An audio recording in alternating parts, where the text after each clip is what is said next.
Gold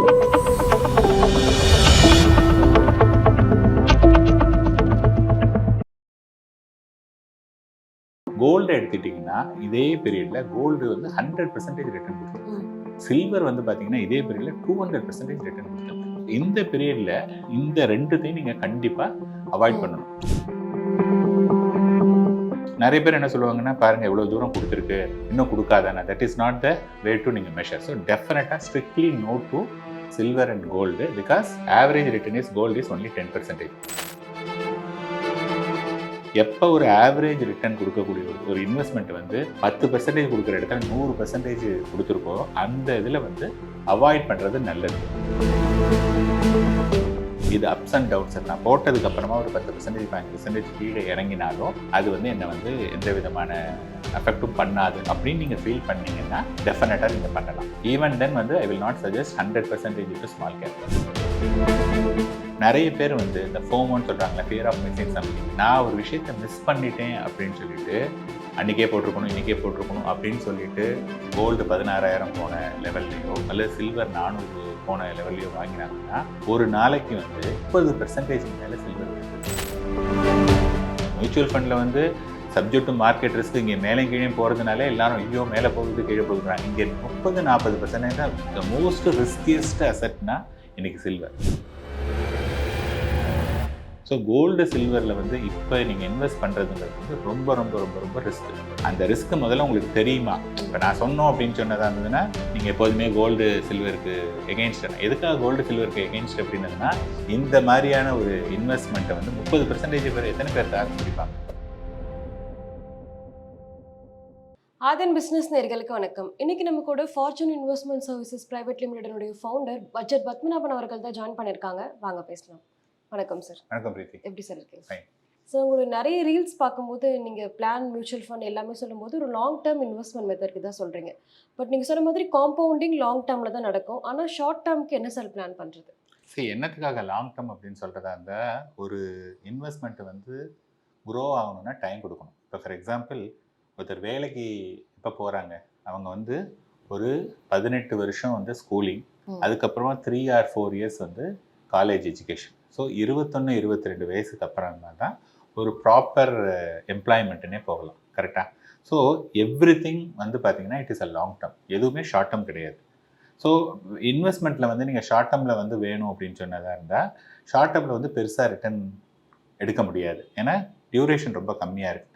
இப்போ நம்ம வந்து மியூச்சுவல் ஃபண்டுங்கிறது வந்து we are investing in a stock market. அதாவது இன்டைரக்டாக நம்ம வந்து ஒரு பிஸ்னஸில் இன்வெஸ்ட் பண்ணுறோம். எந்த பிஸ்னஸ் எடுத்துக்கிட்டாலும் மினிமம் 3 to 5 years வந்து பிஸ்னஸில் இருந்தால் மட்டும்தான் பிஸ்னஸே வந்து ஒன்றா பிஸ்னஸ் க்ரோ ஆகும் அல்லது பிஸ்னஸ் வந்து க்ரோ ஆகாது. அதுக்கு வந்து நம்ம நீட் டு கிவ் 3 years அது நம்ம டைம் கொடுக்கணும். அதனால தான் வந்து லாங் டேர்மை பற்றி பேசுகிறோம். ஸோ இப்போ வந்து ஒருத்தருக்கு வந்து எனக்கு ரொம்பலாம் டைம் கொடுக்க முடியாது, ஒரு 3 years தான் எனக்கு டைம் கொடுக்க முடியும் அப்படின்னு சொன்னதாக இருந்ததுன்னா, இப்போ மியூச்சுவல் ஃபண்ட்ஸ்லேயே வந்து ஈக்விட்டி சேவிங்ஸ் ஃபண்ட்ஸ்ன்னு இருக்குது. ஸோ அதில் வந்து பார்த்தோம் அப்படின்னா ஒரு 65% வந்து பார்த்தோன்னா ஈக்விட்டி இருக்கும். அந்த ஈக்விட்டிலையுமே என்னென்னு பார்த்தீங்கன்னா ஒரு 20% தான் டேரெக்டாக ஸ்டாக் வாங்குவாங்க. இந்த ரிமைனிங் 40-45% வந்து ஆர்பிட்ராஜ் அப்படின்னு சொல்லுவாங்க. ஒரு அதாவது மார்க்கெட்டில் வந்து பார்த்தீங்கன்னா ஒரு கேஷ் மார்க்கெட்டுன்னு இருக்குது, இன்னொன்று ஃபியூச்சர் மார்க்கெட்டுன்னு இருக்குது. ஸோ ஃபியூச்சரில் வந்து ஒரு ஸ்டாக்கை விற்றுட்டு கேஷில் வாங்குவாங்க. இந்த மாதிரி பண்ணும்போது ஆர்பிட்ராஜ்ன்றதில் இதில் வந்து they will get around some, இன்றைக்கி இருக்கக்கூடிய காலகட்டத்தில் ஒரு 7-8% வரையும் கிடைக்கும். ஸோ உங்களுடைய 100 ரூபாயில் என்ன பண்ணுறாங்கன்னா 45-50 ரூபா வந்து இட் இஸ் ஜென்ரேட்டிங் 7%, மோரார்லெஸ் அதில் கிடைக்கும். இந்த ரிமைனிங் 20 வந்து டைரக்ட் ஈக்விட்டி. அது வந்து எப்படி மார்க்கெட் மேலே போச்சுன்னா மேலே, கீழே போச்சுன்னா கீழாது. இந்த ரிமைனிங் 30-35% வந்து பார்த்திங்கன்னா ஃபிக்ஸட் இன்ஸ்ட்ருமெண்ட்டில் கிடைக்குது. ஸோ இதில் வந்து ஓவராலாக வந்து பார்த்தோன்னா ஒரு 8-10% வரையும் கிடைக்கிறதுக்கான சான்சஸ் இருக்குது, அதாவது ஈக்விட்டி சேவிங்ஸ் ஃபண்டில். ஆனால் இதில் வந்து ஈக்விட்டி டாக்ஸேஷன் அப்படின்னு எடுத்துட்டிங்கன்னா 1 yearக்கு மேலே எடுத்துக்கிட்டோம்னாலே அது வந்து long term capital gain up to 1.25 lakhs நமக்கு வந்து டேக்ஸ் கிடையாது. த ரிமைனிங் அமௌண்ட்டுக்கு வந்து 12.5%. ஸோ ஒருத்தருக்கு வந்து 3 வருஷத்துக்குள்ளே வேணும் அப்படின்னதுன்னா இந்த இதை கன்சிடர் பண்ணலாம். அதர்வைஸ் வந்து பார்த்தோன்னா அவங்க ஃபிக்ஸட் டெபாசிட்டோ அல்லது சில கம்பெனி எப்படி இருக்கு இல்லையா, அந்த மாதிரி இதில் இன்வெஸ்ட் பண்ணலாம். மியூச்சுவல் ஃபண்டுக்குன்னு வரதா இருந்ததுன்னா அது ஒரு 5 yearsக்கு மேலே இருந்தால் மட்டும்தான் ஓரளவுக்கு குரோத்தை பார்க்கணும். இப்போ என் கையில் வந்து ஒரு 10 லட்சம் இருக்குது, அதை வந்து நான் ஒரு 7 yearsக்கு மியூச்சுவல் ஃபண்டில் இன்வெஸ்ட் பண்ணலாம் அப்படின்னு பார்க்குறேன். இது எல்லாமே ஒரே அசட்லேயே போடலாமா இல்லை பிரித்து போடலாமா சார்? ஓகே, ஸோ இப்போ என்னென்னா எப்போ வந்து மார்க்கெட்டில் நீங்கள் இன்வெஸ்ட் பண்ணுறீங்களோ, இன்வெஸ்ட் பண்ணும்போது என்ன பார்க்கணும்னா, ஒன்று வந்து எப்போ நம்ம வந்து அதோடைய பெனிஃபிட் எடுக்கிறோம். ஸோ இப்போ நீ என்ன சொல்லியிருக்கீங்க, நீங்கள் 7 இயர்ஸ் அப்படின்னு சொல்லியிருக்கீங்க. 7 years good time frame, number 1. Number 2 வந்து பார்த்தோம் அப்படின்னதுன்னா, the last 1.5 years to 2 years எந்த அசெட் கிளாஸ் வந்து சீப்பாக இருக்குன்னு பார்க்கணும். இப்போ ஃபார் எக்ஸாம்பிள் பார்த்தீங்கன்னா, செப்டம்பர் 2024லேருந்து இன்னைக்கு பிப்ரவரி 2026 எக்ஸாக்ட்லி 18 months, 1.5 வருஷம் ஆயிருக்கு. இந்த 1.5 வருஷத்தில் பார்த்தோம் அப்படின்னா, ஸ்மால் கேப் அப்படிங்கிற அந்த செக்மெண்ட் வந்து ஈவன் டுடே ஒரு ஆவரேஜாக ஒரு 6 to 7% வந்து டிஸ்கவுண்ட்டில் இருக்குது. ஸோ லார்ஜ் கேப் வந்து ஒரு 2% டிஸ்கவுண்ட் இருக்குது, மிட் கேப் வந்து 3-4% ஆவரேஜ் டிஸ்கவுண்ட் இருக்குது. இது ஒரு பார்ட். கோல்டு எடுத்துட்டிங்கன்னா இதே பீரியடில் கோல்டு வந்து 100% ரிட்டர்ன் கொடுத்துருக்கு. சில்வர் வந்து பார்த்தீங்கன்னா இதே பீரியடில் 200% ரிட்டர்ன் கொடுத்துருக்கு. இந்த பீரியடில் இந்த ரெண்டுத்தையும் நீங்கள் கண்டிப்பாக அவாய்ட் பண்ணணும். நிறைய பேர் என்ன சொல்லுவாங்கன்னா, பாருங்கள் எவ்வளோ தூரம் கொடுத்துருக்கு, இன்னும் கொடுக்காதானே. That is not the way to நீங்கள் மெஷர். ஸோ டெஃபினட்டாக strictly no to silver and gold, because average return is gold is only 10%. எப்போ ஒரு ஆவரேஜ் ரிட்டர்ன் கொடுக்கக்கூடிய ஒரு இன்வெஸ்ட்மெண்ட் வந்து 10% கொடுக்குற இடத்துல 100% கொடுத்துருக்கோ, அந்த இதில் வந்து அவாய்ட் பண்ணுறது நல்லது. நீங்கள் இல்லைல்ல நான் பண்ணுவேன் அப்படின்னு சொன்னதுன்னா you are carrying a huge risk. So அப்போ என்னாச்சு, கோல்டு 100% இருக்குது, ஸ்ட்ரிக்ட்லி நோ டு கோல்டு. 200% வந்து சில்வர், அதுவும் டெஃபினட்டாக பண்ண முடியாது. அப்போ பார்த்தீங்க அப்படின்னா இது வந்து லாஸ்ட் 2 வருஷமாக ரிட்டர்னே கொடுக்கல அப்படிங்கும்போது இந்த நெக்ஸ்ட் 7 இயர்ஸ் வந்து இந்த இப்போ 2 வருஷத்துக்கு முன்னாடி சில பேர் இன்வெஸ்ட் பண்ணியிருக்காங்க இல்லையா, அவங்க வந்து they need to wait for 2 + 7 9 years wait பண்ணாதான் நீங்கள் இன்னைக்கு 7 இயர்ஸில் கிடைக்கக்கூடிய ரிட்டர்ன் இருக்கும். ஸோ இந்த இடம் வந்து பார்த்தீங்கன்னா ஆல்மோஸ்ட் வந்து பாட்டம் ஆர் இந்த 2 வருஷத்துக்கான டைம் கரெக்ஷன் வேறு கிடைச்சிருக்கு. அப்படிங்கும்போது நெக்ஸ்ட் 7 இயர்ஸில் வந்து பார்த்தோன்னா ஹை ப்ராபபிலிட்டி 2 to 2.5 times வந்து க்ரோ ஆகிறதுக்கான சான்சஸ் இருக்குது. விச் மீன்ஸ் நீங்கள் வந்து லெட்டஸ் அஸ்யூம் 10 லட்ச ரூபா போடுறீங்க அப்படின்னா ஒரு 20 to 30 லட்ச ரூபா வரையும் வரதுக்கான சான்சஸ் நிறைய இருக்குது. ஓகே, இது வந்து ரிட்டர்ன் பெர்ஸ்பெக்டிவ். என்ன மாதிரியான ஃபண்டில் நீங்கள் எடுத்துக்கலாம் அப்படின்னு சொன்னதாக இருந்ததுன்னா, என்னை பொறுத்தவரையும் 7 வருஷங்கிறது வந்து it's a lot of time. அந்த மாதிரி இருக்கும்போது நீங்கள் ஒரு small cap, mid cap, multi cap இந்த மாதிரியான ஆர் ஃப்ளெக்ஸி கேப் இந்த மாதிரியான கேட்டகரியை சூஸ் பண்ணலாம். இல்லை சார் எனக்கு வந்து 7 இயர்ஸ் நான் டைம் கொடுத்துருக்கேன், ஆனாலும் எனக்கு வந்து வாலட்டிலிட்டி அதிகமாக மேலே கீழே இருந்ததுன்னா எனக்கு வந்து I have a sleepless night, எனக்கு அது மாதிரிலாம் கீழே இறங்கினதுன்னா எனக்கு தூக்கமே வராது அப்படின்னு நீங்கள் ஃபீல் பண்ணீங்க அப்படின்னதுன்னா அந்த 10 லட்சத்தில் ஒரு 4 lakhs 5 lakhs வந்து நான் சொன்ன small, mid, multi and flexi கேப்பில் போட்டுட்டு the remaining 5 lakhs which is 50% வந்து பார்த்தோன்னா இப்போ மல்டி அசெட் ஸ்டில் அதில் வந்து கோல்டு சில்வர்லாம் இருக்கும். ஸோ மல்டி அசெட்னு இருக்குது, அப்புறம் ஹைப்ரிட் ஃபண்டுன்னு இருக்குது, அதில் ஈக்விட்டி இருக்குது, டெட் இருக்குது. இந்த மாதிரி நீங்கள் பண்ணிங்கன்னா ஓவரால் ரிஸ்க் அல்லது வாலட்டிலிட்டி ஆஃப் த போர்ட்ஃபோலியோ கம்மி பண்ண முடியும். டு தட் எக்ஸ்டென்ட் வந்து பார்த்தீங்கன்னா இந்த இன்வெஸ்ட்மெண்ட்லையும் 2 to 2.5 times வந்து கிடைக்கிறதுக்கான வாய்ப்புகள் நிறைய இருக்குது. இப்போ நீங்கள் சொன்ன மாதிரி லாஸ்ட் 2 இயர்ஸ் வரைக்கும் பார்க்கும்போது ஈக்விட்டி மார்க்கெட் தான் இப்போ சீப்பாக இருக்குது. ஸோ எல்லாருமே வந்து அதில் இன்வெஸ்ட் பண்ணலாம். இப்போ எங்கிட்ட 10 லட்சம் இருக்குது அப்படின்னா நான் மொத்தமாக வந்து ஸ்மால் கேப்லேயே ப்ரிஃபர் பண்ணலாமா சார் இந்த 7 இல்லை வருஷத்துக்கு? 10க்கு அது வந்து என்னென்னா மொத்தமாக ஸ்மால் கேப்லேயே யாரும் போட மாட்டாங்க, புரியுதுங்களா? அன்லெஸ் அதர்வைஸ் ஒருத்தருக்கு வந்து நல்லா எனக்கு புரியுது. அதாவது எனக்கு என்னென்னா யார் ஸ்மால் கேப்பில் போடலான்னா, எனக்கு வந்து 7 இயர்ஸ் டைம் ஃப்ரேம் இருக்குது, எனக்கு இம்மீடியட்டாக அந்த பணம் தேவையில்லை, இது அப்ஸ் அண்ட் டவுன்ஸ், நான் போட்டதுக்கு அப்புறமா ஒரு 10% 15% கீழே இறங்கினாலும் அது வந்து என்னை வந்து எந்த விதமான அஃபெக்டும் பண்ணாது அப்படின்னு நீங்கள் ஃபீல் பண்ணீங்கன்னா டெஃபினட்டாக நீங்கள் பண்ணலாம். பட் ஈவன் தென் வந்து I will not suggest 100% to small cap. So the point வந்து என்னென்னா அப்படி இருக்கும்போது நீங்கள் can go for a 50% small கேப்பில் போயிட்டு த ரிமைனிங் 50 வந்து ஒரு மிட் கேப், மல்டி கேப் அது மாதிரி போனீங்கன்னா அந்த மிட் கேப்லேயுமே some portion of small cap இருக்குது, மல்டி கேப்பில் 25% ஸ்மால் கேப் இருக்குது, ஃப்ளெக்ஸி கேப்லேயும் சம் கைண்ட் ஆஃப் போர்ஷன் இருக்குது. So still you are more with a small cap. அந்த மாதிரி பண்ணலாமே ஒரே ஒரு கேட்டகரி அப்படிங்கிறது வந்து it is a huge risk. அது வந்து பெட்டர் அவாய்ட் பண்ணுறது. இப்போ இருக்கிற மார்க்கெட் கண்டிஷனுக்கு லம்சமாக போடலாமா வேணாமா சார்? சரி, தாராளமாக போடலாம். நான் தான் சொல்கிறேன் இல்லையா, இதை நீங்கள் அதாவது போடலாமா வேண்டாமாங்கிறத விட கிரவுண்டுன்னு வச்சுங்களேன். ஒரு கிரவுண்டு வந்து ஒரு 10 லட்ச ரூபா இன்றைக்கி விற்குது. அதே கிரவுண்டு வந்து என்னென்னா நீங்கள் வந்து ஒரு 1.5 வருஷத்துக்கு முன்னாடி அந்த இடம் போய் கேட்டிருக்கீங்க, 10 லட்ச ரூபா தான் சொன்னாங்க. இன்றைக்கி அது வந்து 9.5 லட்சம் தான் இருக்குது, புரியுதுங்களா? அதாவது 1.5 வருஷத்துக்கு முன்னாடி கேட்டபோதே 10 லட்சம் தான், இன்றைக்கி 9.5 லட்சம் தான். நீங்கள் வந்து you are very very bullish about real estate வந்து கண்டிப்பாக நல்ல ரிட்டர்ன் கிடைக்கும் அப்படிங்கிற ஒரு பார்வை உங்களுக்கு இருக்குது. அப்படின்னதுன்னா 1.5 வருஷத்துக்கு முன்னாடி இருந்த ரேட்டு அதை விட கம்மியாக கிடைக்கிறதுனா கண்டிப்பாக நீங்கள் இன்வெஸ்ட் பண்ணலாம். ஆர் சார் இந்த 10 லட்ச ரூபா இருக்குது, எனக்கு 10 லட்சம் போடுறதுக்கு ஒரே சமயத்தில் போடுறதுக்கு பயமாக இருக்குது அப்படின்னதுன்னா ஒரு 5 lakhs இப்போ போட்டுட்டு த ரிமைனிங் 5 lakhs வந்து we are in month of February March இந்த 2 மாதத்துக்குள்ள எவ்ரி வீக் அதை வந்து ஸ்டாகர்டாக நீங்கள் வந்து எவ்ரி 7 வாரம்னா நீங்கள் ஒரு 5 லட்ச ரூபா வச்சுருக்கீங்கன்னு வச்சுங்களேன், 75,000 every week irrespective of the market. அது மாதிரி போட்டு வந்தீங்க அப்படின்னதுன்னா பை த டைம் மார்ச் இந்த இயர் எண்டுக்குள்ளே அதை கம்ப்ளீட் பண்ணிடலாம். ஸோ தட் வந்து இதில் ஏதாவது அப்ஸ் அண்ட் டவுன்ஸ் இருந்தாலும் அந்த 5 lakh rupees will average out அந்த மாதிரி பண்ணலாம். இப்போ வந்து மார்க்கெட் வந்து 2 இயர்ஸாவே ரொம்ப ஸ்லோவாக தான் போயிட்டு இருக்கு. இப்போ பட்ஜெட்டுமே அந்த அளவுக்கு பாசிட்டிவா இல்ல. ஆனா வந்து இண்டோ யூரோப்பியன் டீலா இருக்கட்டும், இல்ல இந்தியா யுஎஸ்டி டீலா இருக்கட்டும், எல்லாமே வந்து நம்ம சைன் பண்ணியிருக்கோம். ஸோ எஃப்ஐஐஸ் இன்னுமே வந்து வெளியே போயிட்டு தான் இருக்காங்க. ஸோ இதுக்கப்புறம் எஃப்ஐஐஸ் உள்ள வரதுக்கு வாய்ப்பு எதுவும் இருக்கா சார்? ஏதாவது என்னென்னா எஃப்ஐஐ வந்து பார்த்தீங்க அப்படின்னதுன்னா எஃப்ஐஐங்கிறவங்க வந்து they are always looking for a opportunity. எந்த இடத்துல எந்த மார்க்கெட்டில் ஆப்பர்ச்சுனிட்டி இருக்கோ அவங்க போவாங்க. அவங்க வந்து they are not a long term investor கிடையாது. இப்போ நம்ம இந்தியன் ரீட்டைல் இன்வெஸ்டர் நமக்கெல்லாம் என்ன சொல்கிறோம், எனக்கு குழந்தையோட எஜுகேஷன் இருக்குது, குழந்தையோட மேரேஜ் இருக்குது, என்னுடைய ரிட்டையர்மெண்ட் இருக்குது, everything is a long term. So நம்ம வந்து we are ready to wait for the investment to grow. அவங்கள பொறுத்த வரைக்கும் ஓகே இன்றைக்கி இந்த மார்க்கெட் நல்லா இருக்கா, ஐ வில் இன்வெஸ்ட்.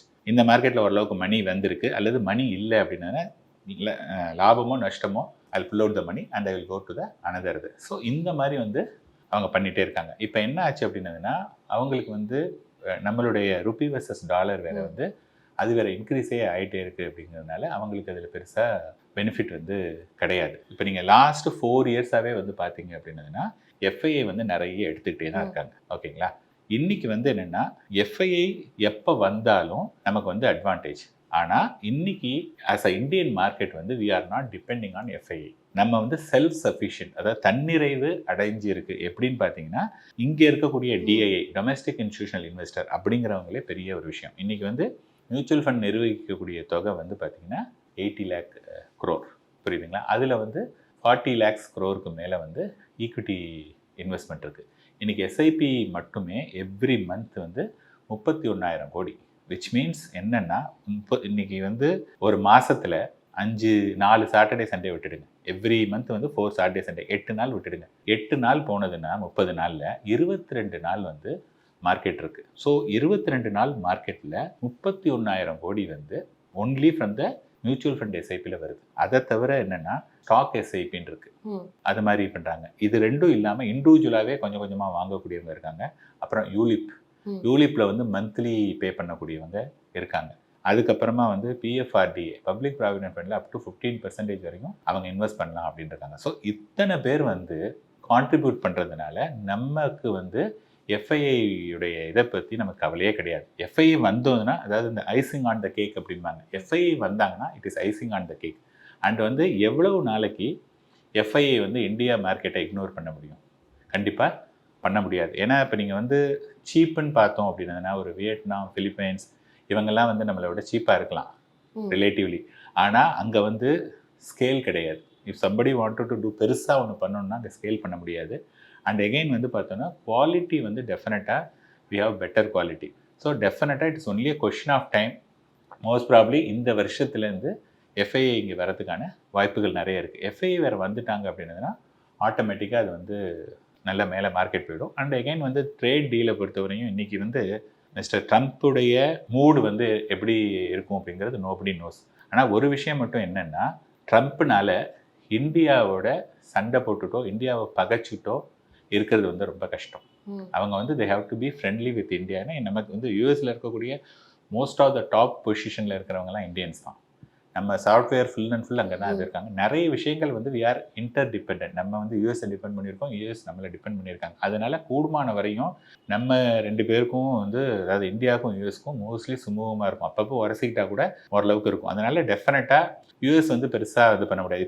இப்போ வந்து ஜஸ்ட்டு சின்னதாக ஒரு சேஞ்ச் பண்ண உடனே வந்து பார்த்திங்கன்னா மார்க்கெட் வந்து அடுத்த நாளே பயங்கரமாக ரேலி ஆகிடுச்சு.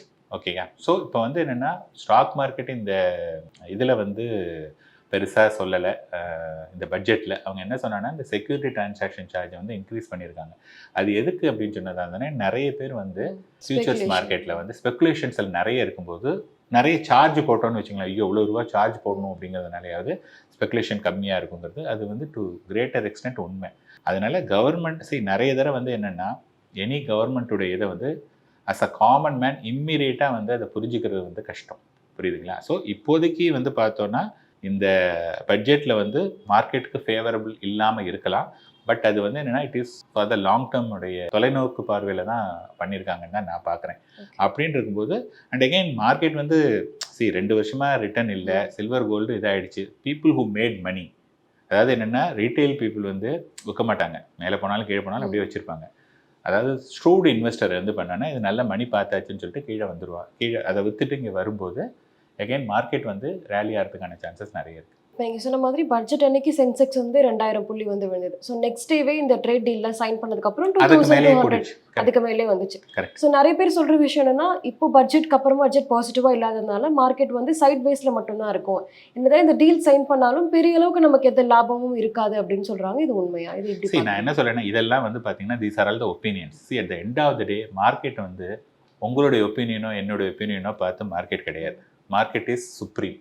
அப்படிங்கும்போது இது ஒவ்வொருத்தருடைய பார்வைகள், புரியுதுங்களா? அதனால என்னை பொறுத்த வரைக்கும் இந்த மாதிரியான விஷயங்களுக்கு முன்னாடி என்ன நடந்திருக்குன்னு பார்க்கணும். ஸோ த லாஸ்ட் 18 மந்த்ஸ் பெருசாக இல்லை அப்படிங்கும்போது அண்ட் அகைன் இப்போ பார்த்தீங்கன்னா குவார்ட்டர்லி ரிசல்ட்ஸ் எல்லாம் வந்துட்டு இருக்கு. இன்னொன்று வந்து பார்த்தீங்கன்னா நிறைய, அதாவது ஸ்மால் கேப்புடைய பேட் க்ரோத் வந்து பார்த்தீங்கன்னா இட் இஸ் மோர் தென் 30% நிறைய கம்பெனி கொடுத்துருக்கு. ஸோ நிறைய கம்பெனி நல்லா பண்ணிகிட்டு இருக்காங்க. அதனால வந்து டெஃபினட்டாக இந்த நெக்ஸ்ட்டு 2-3 இயர்ஸில் வந்து மார்க்கெட்டில் நல்ல ரிட்டர்ன் கொடுக்கறதுக்கான வாய்ப்புகள் நிறையவே இருக்குது. சரி, பொறுப்புக்கு நீங்கள் முன்னாடி சொன்ன மாதிரி கோல்டு சில்வர் நல்லா பெர்ஃபார்ம் பண்ணிட்டு இருந்தது. ஆனால் இப்போ வந்து கோல்டு சில்வர் ரொம்ப வீக் ஆகிட்டு இருக்கு. ஸோ 4 லட்சம் இருந்த சில்வர் வந்து இப்போ 3,20,000 அப்படின்ற நிலைமைக்கு போயிட்டு இருக்கு. கோல்டுமே வந்து 14,000 கிட்ட வந்து நெருங்கிக்கிட்டு இருக்கு. ஸோ இதுக்கப்புறம் கோல்டு சில்வர் எப்படி சார் இருக்க போகுது? எப்படி ரிட்டர்ன்ஸ் கொடுக்க போகுது?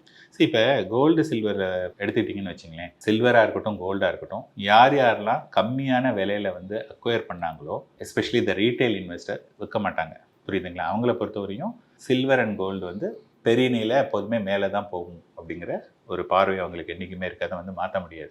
இது வந்து ஒரு விஷயம். இன்னொன்று வந்து பார்த்தோன்னா, நிறைய பேர் வந்து இந்த ஃபோமோன்னு சொல்கிறாங்களே, ஃபியர் ஆஃப் மிஸ்ஸிங் சம்திங். நான் ஒரு விஷயத்தை மிஸ் பண்ணிட்டேன் அப்படின்னு சொல்லிட்டு அன்றைக்கே போட்டிருக்கணும், இன்றைக்கே போட்டிருக்கணும் அப்படின்னு சொல்லிட்டு கோல்டு 16,000 போன லெவல்லையோ அல்லது சில்வர் 400 போன லெவல்லையோ வாங்கினாங்கன்னா ஒரு நாளைக்கு வந்து 30% மேலே சில்வர் விழுந்தது. நாங்கள் என்ன சொல்கிறோம், மியூச்சுவல் ஃபண்ட்ஸில் வந்து பார்த்தீங்க அப்படின்னு சொன்னதாக இருந்ததுன்னா, அதாவது ஒரு தடவை அந்த 2004 வந்து பிகாஸ் ஆஃப் த இது நடந்ததுனால, கவர்மெண்ட் சேஞ்ச் ஆனதுனால 20% ஒரு நாள் விழுந்தது, புரியுதுங்களா? அதுக்கப்புறமே உடனே ரெக்கவர் ஆகிடுச்சு. இங்கே 30%ங்கிறது வந்து ஜஸ்ட் இமேஜின், யாராவது ஒருத்தர் வந்து 400 ரூபாய்க்கு சில்வர் வாங்கியிருந்தாங்கன்னா இன்றைக்கி 300 ரூபா. எகெயின் இன்றைக்கி இப்போ பேசிகிட்டு இருக்கிற சமயத்தில் இன்றைக்கி மார்க்கெட் வந்து 10% சில்வர் டவுன், $121 இன்றைக்கி $75 வந்துருச்சு. ஸோ நிறைய பேர் அந்த இடத்துல வந்தாங்கன்னா அவங்க எப்படி மாட்டிப்பாங்க?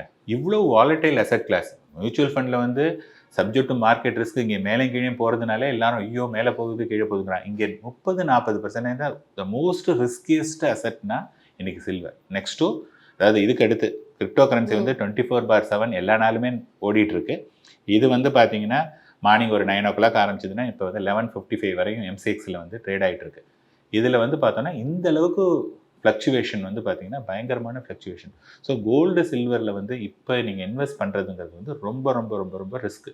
அந்த ரிஸ்க்கு முதல்ல உங்களுக்கு தெரியுமா? இப்போ நான் சொன்னோம் அப்படின்னு சொன்னதாக இருந்ததுன்னா நீங்கள் எப்போதுமே கோல்டு சில்வருக்கு எகெயின்ஸ்ட்னா, எதுக்காக கோல்டு சில்வருக்கு எகெயின்ஸ்ட் அப்படின்னதுன்னா, இந்த மாதிரியான ஒரு இன்வெஸ்ட்மெண்ட்டை வந்து 30% பேர் எத்தனை பேர் தாக்கு பிடிப்பாங்க? நாங்கள் மியூச்சுவல் ஃபண்டில் டீல் பண்ணும்போதே கொஞ்சம் மார்க்கெட் கீழே வந்தாலே என்ன சார் கீழே இறங்குதுன்னு சொல்கிறாங்க. இந்த மாதிரியான ஹியூஜ் அப்ஸ் அண்ட் டவுன்ஸ் வந்து பார்த்தோன்னா காமன் மேன் வந்து ரொம்ப ரொம்ப கஷ்டம். அதனால் இப்போதைக்கு வந்து அதை இன்வெஸ்ட்மெண்ட்டாக இப்போதைக்கு பார்க்குறது வந்து நாட் அ குட் இது. அண்ட் எஸ்பெஷலி இப்போ பயங்கரமாக வாலட்டைலாக இருக்கிறது. கொஞ்சம் வெயிட் பண்ணிவிட்டு நீங்கள் இது பண்ணலாம். அண்டு இப்போ இந்த மாதிரி 30% விழுந்த போது தான் சில்வரும் கோல்டெல்லாம் விழுன்னே மக்களுக்கு வந்து ஞாபகம் வந்திருக்கு. அதர்வைஸ் ஒன் சைடாகவே தான் போயிட்டு இருந்தது. ஸோ அது மட்டும் கொஞ்சம் கேர்ஃபுல்லாக இருக்கும். ஓகே, நீங்கள் சொன்ன மாதிரி இன்வெஸ்டர்ஸ்க்கு அது விழுடுது அதிகமாகிடுது. ஆனால் நார்மல் மக்களை பார்க்கும்போது இல்லை கோல்டு விலை குறைஞ்சா நான் போய் வாங்குறேன் அப்படின்ற மைண்ட் செட்டில் தான் இருக்காங்க. இது எப்படி சார் பார்க்குறீங்க? சரி, அதான் சொல்லுங்களேன், கோல்டு செட்டு குறைஞ்சிருக்குன்னா நீங்கள் என்ன பார்க்குறாங்கன்னா, ஓகே 16,000 போன இடத்துல 14,000 வந்திருக்கு. ஆனால் மார்க்கெட் வந்து பார்த்தீங்கன்னா ஒரு 6,000 7,000லேருந்தே கண்டினியூஸாக ஏதோ கொஞ்சம் சின்னதாக இருந்தாலும் 7,000லேருந்து 14,000 பயங்கரமாக ஏறிடுச்சு. ஸோ இது வந்து நிற்கவே நிற்காது. இது வந்து கம்மியாகும். ஸோ இப்போ உடனே கம்மியாகும்னா நாளைக்கே கம்மியாகுமான்னு தெரியாது. ஸோ ஒன் திங் வந்து பார்த்தோன்னா கோல்டு அண்ட் சில்வர் ட்ரெண்டு நம்ம பார்க்கணும். Trend gold and silver trend வந்து டவுன் ட்ரெண்ட், புரியுதுங்களா? அது உடனே விழுமா, கொஞ்சம் கொஞ்சமாக விழுமான்னு தெரியாது. The trend is down, trend is not up. So upside வந்து ரொம்ப ரொம்ப லிமிட்டட், டவுன் சைடு வந்து ஹியூஜ் டவுன் சைடு இருக்குது. அது எப்போ வருங்கிறது நமக்கு தெரியாது. ஓகே, மார்க்கெட் பற்றி நிறைய விஷயங்களை சொன்னீங்க. ரொம்ப நன்றி. நன்றி.